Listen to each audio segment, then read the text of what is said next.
يا أيها الذين آمنوا كتب عليكم الصيام كما كتب على الذين من قبلكم لعلكم تتقون وقال رسول الله صلى الله عليه وسلم الصيام فإنه لي وأنا أجزي به أو كما قال عليه الصلاة والسلام الحمد لله প্রথমে শুকরিয়া আদায় করছি সে মহান রব্বুল আলামিনের প্রতি যে আল্লাহ সুবহানাহু ওয়া তাআলা আমাদেরকে আজকে দারিয়াপুর মাদিনাতুল উলুম কওমি হাফিজিয়া মডেল মাদ্রাসা কর্তৃক আয়োজিত আহলান সাহলান মাহে রমজান তাকওয়ার অনুষ্ঠান, এই অনুষ্ঠান আমাদেরকে সরাসরি লাইভে সংযুক্ত হয়ে শোনার তৌফিক দিয়েছেন।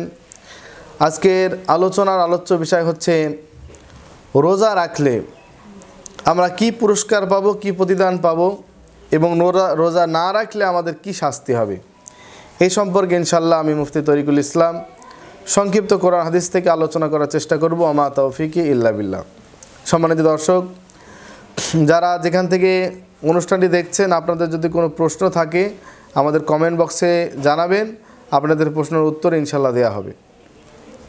সম্মানিত দর্শক, আল্লাহ রাব্বুল আলামিন পবিত্র কালামুল্লাহ সূরা বাকারার 183 নম্বর আয়াতের মধ্যে ইরশাদ করেছেন, ইয়া আইয়ুহাল্লাযীনা আমানু কুতিবা আলাইকুমুস সিয়াম কামা কুতিবা আলাল্লাযীনা মিন ক্বাবলিকুম লাআল্লাকুম তাত্তাকুন। আল্লাহ বলেন, হে ঈমানদারগণ, তোমাদের জন্য রমজানের রোজাকে ফরজ করা হয়েছে, যেমনই ফরজ করা হয়েছিল তোমাদের পূর্ববর্তী নবী রাসূলের উপরে। এই যে রোজার বিধান আল্লাহ আমাদেরকে দিয়েছেন, এই যে রোজা আমরা আছি, রোজার বিধান কেন আল্লাহ ছোট্ট কথা দিয়ে বুঝিয়েছেন, লাআল্লাকুম তাত্তাকুন। এই রোজার দ্বারা উদ্দেশ্য হচ্ছে আমার খোদাভীতি, আমার ভয়, তাকওয়া অর্জন করা, এটাই হচ্ছে রোজার দ্বারা উদ্দেশ্য। আল্লাহ তাআলা এই যে আমরা এখন রোজায় আছি, আমাদের সামনে খাবার আছে, পানি আছে, পিপাসা আছে, ক্ষুধা আছে, কিন্তু আমরা খাচ্ছি না কেন? আল্লাহ তাআলার ভয়ে আমরা খাচ্ছি না, আল্লাহ রাব্বুল আলামিনকে ভয় করছি। এই শিক্ষায় রোজা আমাদেরকে দেয়। এই আল্লাহ পাকের এই ভয়টা নিয়ে আমরা বাকি জীবনটা আমরা চলার চেষ্টা করব। আল্লাহ আমাদেরকে তৌফিক দান করুক। সম্মানিত হাজিরিন, আমি প্রথমে আসছি রোজা রাখলে কি পুরস্কার। নবীজি সাল্লাল্লাহু আলাইহি ওয়াসাল্লাম হাদিস শরীফের মধ্যে বলছেন, বুখারী মুসলিমের হাদিস, মুত্তাফাকুন আলাই। বাইরের সাউন্ডগুলো একটু ঠিক করুন। আসিয়ামু ফাইন্নাহু লি ওয়া আনা আজজি বিহি। নবীজি সাল্লাল্লাহু আলাইহি ওয়াসাল্লাম বলেছেন যে রোজা হচ্ছে আমার জন্য। এটা আল্লাহ তাআলার বাণী, এটা হাদিসে কুদসি। আল্লাহ রাব্বুল আলামিন বলেন, রোজা হচ্ছে আমার জন্য, ওয়া আনা আজজি বিহি, আর রোজার প্রতিদান আমি রব্বুল আলামিন নিজ হাতে দেব বলে সুবহানাল্লাহ। সম্মানিত হাজিরিন, হাদিসের ব্যাখ্যার মধ্যে রয়েছে, আমরা যে নামাজ পড়ি, দান করি, কোরবানি করি, হজ যাকাত, যত নেক আমল করি, সমস্ত সওয়াব ফেরেশতারা এগুলো লেখে, ফেরেশতারা এগুলো লিপিবদ্ধ করে, কিন্তু রোজার হিসাবটা স্বয়ং আল্লাহ তাআলা নিজে রাখেন বলে সুবহানাল্লাহ। এবং এর প্রতিদান আল্লাহ তাআলা দিবেন। এর প্রতিদান কি? এর প্রতিদান আরেক হাদিসের মধ্যে বোঝা যায়, মান কামা রমাযানা ঈমানান ওয়া ইহতিসাবান গুফিরা লাহু মা তাকাদ্দামা মিন যামবি। যে ব্যক্তি রমজান মাসে রোজা রাখবে এবং রাত্রের বেলায় তারাবির নামাজ পড়বে ঈমানের সহিত সওয়াবের আশায়, গুফিরা লাহু মা তাকাদ্দামা মিন যামবিহি, আল্লাহ তাআলা তার পিছনের সমস্ত গুনাহগুলিকে মাফ করে দিবেন। সুবহানাল্লাহ। তাহলে রোজা রাখার মৌলিক যদি দুইটা কথা বলি, যে রোজা রাখা, আমরা যে এখন রোজা রেখেছি, রোজা রাখার মৌলিক দুইটা পুরস্কার হলো, আল্লাহর পক্ষ থেকে আপনি ক্ষমা পাবেন, রোজার বিনিময়ে আল্লাহ তাআলা ক্ষমা করবেন এবং জান্নাত দান করবেন। সুবহানাল্লাহ। এটা হচ্ছে বান্দার জন্য, একজন বান্দার জন্য আল্লাহর কাছে এর থেকে বড় পাওয়ার আর কি হতে পারে। যেমন সন্তানের বাবার কাছে চাওয়া পাওয়া থাকে, চাওয়া পাওয়া কি? বাবা তাকে বাড়ি বানিয়ে দেবে, লেখাপড়া শেখাবে, চাকরি বাকরি ঠিক করে দেবে, প্রতিষ্ঠা করে দেবে, তাকে দাঁড় করে দেবে। আর আল্লাহ তাআলার কাছে বান্দার চাওয়া হচ্ছে দুইটা মৌলিক চাওয়া, যে আল্লাহ তার বান্দাকে ক্ষমা করবে আর জান্নাত দেবে। এর থেকে বেশি চাওয়া আর কি হতে পারে? তা এই যে ক্ষমা আর জান্নাত, এইটা আল্লাহ তাআলা রাখছেন রোজার বিনিময়ে। সুবহানাল্লাহ।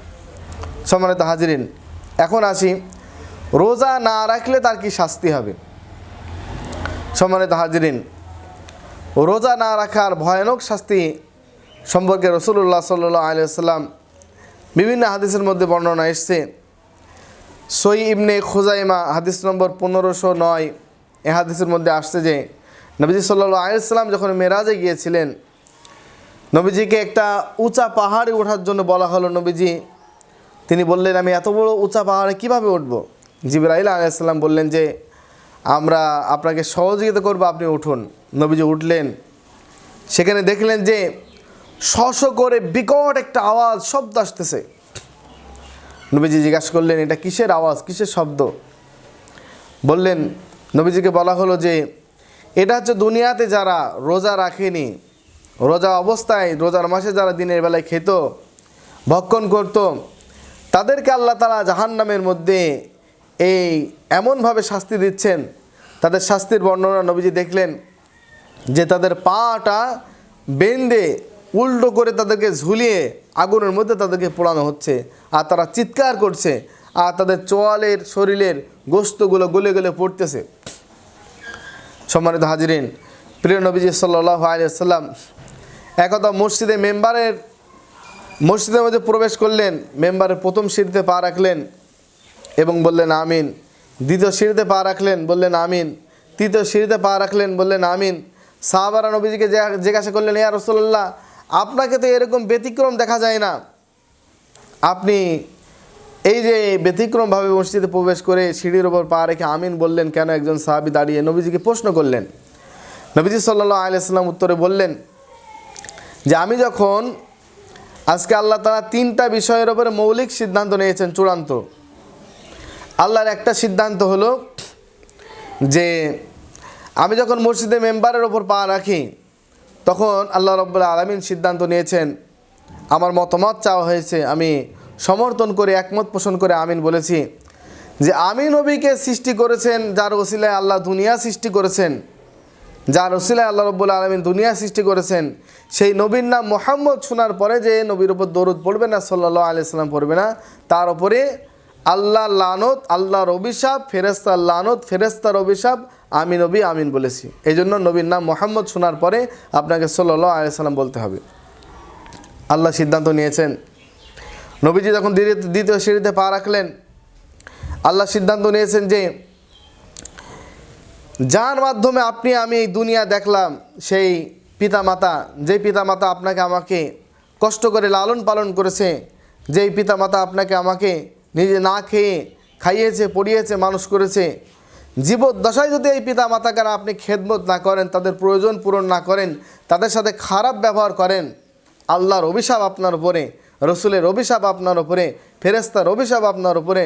নবীজি সমর্থন করে আমিন বলেছেন। তৃতীয় সিঁড়িতে যখন নবীজি পা রাখলেন, নবীজি বলেন যে আল্লাহ এমন একটা মাস দিয়েছেন, এমন একটা আমল দিয়েছেন যে আল্লাহ চান আমার বান্দারা এই আমল করার পরে তাদের জীবনের সব গুনাহ আমি আল্লাহ রাব্বুল আলামিন সাধারণ ক্ষমার ঘোষণা করব, সব গুনাহ মাফ হয়ে যাবে। সে আমল হচ্ছে মাহে রমজানের রোজা। এত বড় সুসংবাদ শোনার পরেও যে কপাল পোড়া রোজা রাখবে না, যে রোজা রাখার পরে আল্লাহ সাধারণ ক্ষমার ঘোষণা করবেন, আল্লাহ তাকে মাফ করে দিবেন, এই এত বড় সংবাদ পাওয়ার পরেও যে কপাল পোড়া রোজা রাখবে না, তারপরে আল্লাহর লানত, আল্লাহর অভিশাপ, রসুলের লানত, রসুলের অভিশাপ, ফেরেশতার লানত, ফেরেশতার অভিশাপ। আল্লাহর লানত মানে বুঝছেন তার দুনিয়া আখিরাত শেষ। এই জন্য রোজা না রাখার ভয়ানক শাস্তি হচ্ছে জাহান্নামের মধ্যে যেমন কঠিন শাস্তি পাবেন, সেমন আল্লাহ পাকের পক্ষ থেকে লানত আর অভিশাপ তার উপরে বর্ষিত হবে। সম্মানিত হাজিরিন, সম্মানিত দর্শক, নবীজি সাল্লাল্লাহু আলাইহি ওয়াসাল্লামের অপর আরেক হাদিসের মধ্যে আসছে যে ব্যক্তি ইচ্ছাকৃতভাবে কোনো কারণবশত, কোনো কারণ ছাড়াই যে ব্যক্তি রোজা না রাখে, ওই ব্যক্তি যদি সারা জীবনও রোজা রাখে, তারপরেও রমজান মাসে রোজা রাখার যে ফজিলত, রমজান মাসে রোজা রাখার যে সওয়াব বরকত, ওই সওয়াব বরকতের ঘাটতি সারা জীবন রোজা রাখলে পূরণ হবে না।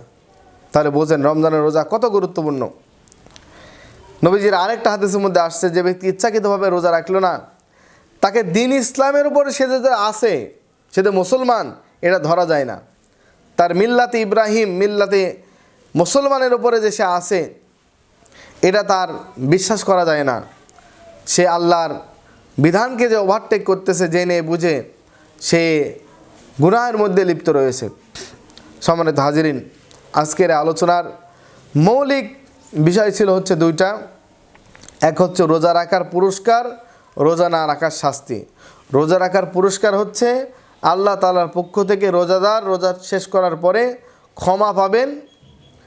এবং এটা নবীজি সাল্লাল্লাহু আলাইহি সাল্লামের আরেকটা হাদিসের মধ্যে থেকে বোঝা যায় যে নবীজিকে সাহাবীরা প্রশ্ন করলেন, ইয়া রাসূলুল্লাহ, নবীজি বললেন যে রোজা রাখার বিনিময়ে আল্লাহ তাআলা সাধারণ ক্ষমার ঘোষণা করেন। সাহাবীরা প্রশ্ন করলেন, ইয়া রাসূলুল্লাহ, সেই ক্ষমা কি সবে কদরের হয়ে থাকে? নবীজি বললেন, না, নিয়ম হচ্ছে প্রত্যেকটা শ্রমিকের কাজ শেষ করার পরে তার মজুরি দিয়ে দেওয়া। অনুরূপভাবে রোজাদার যখন রমজান মাসের রোজা শেষ করে আল্লাহ রাব্বুল আলামিন তাকে সাধারণ ক্ষমা ঘোষণা করেন। সুবহানাল্লাহ। তাই রোজা রাখার পুরস্কার হলো আপনি আল্লাহ পাকের পক্ষ থেকে ক্ষমা পাবেন এবং জান্নাতের ওয়াদা করার গ্যারান্টি কথা বলা হয়েছে। এবং আল্লাহ এর প্রতিদান হাতে করে দিবেন। আল্লাহর প্রতিদান কি হতে পারে? আল্লাহর প্রতিদান ক্ষমা, জান্নাত। রোজা না রাখার শাস্তি আল্লাহর পক্ষ থেকে, ফেরেশতার পক্ষ থেকে, নবীর পক্ষ থেকে আপনার উপর অভিশাপ, গজব এবং জাহান্নামের আগুনের মধ্যে উল্টো করে পা বেঁধে জাহান্নামের উত্তপ্ত আগুনের মধ্যে ঝুলিয়ে তাকে রাখা হবে। সম্মানিত হাজিরিন, এই জন্য আসুন যারা আমরা রোজা আছি, আমরা রোজা অবস্থায়, আমি মৌলিকভাবে সর্বশেষ একটা কথা বলবো। আপনি রমজান মাসে রোজাটা রাখেন, রাত্রেবেলা তারাবি পড়েন আর গুনাহের কাজ করেন না, আপনি সফল। ব্যাস, আপনি মুমিন, আপনি সফল, আপনি বিরাট প্রতিদান পাবেন। রমজান মাস চলতেছে, রোজা রাখেন, তারাবি পড়েন, গুনাহের কাজ করেন না, আপনি সফল। আলহামদুলিল্লাহ। সম্মানিত হাজিরিন, যারা আমাদের অনুষ্ঠানটি দেখছিলেন সকলকে অসংখ্য ধন্যবাদ।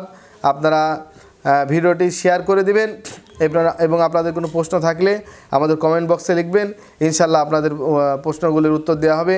আল্লাহ রাব্বুল আলামিন আমাদের সকলকেই তাওফিক দান করুক, দিনের ওপর অবিচল রাখুক। সকলে বলে আল্লাহুম্মা আমিন। আসসালামু আলাইকুম ওয়া রাহমাতুল্লাহি ওয়া বারাকাতুহু।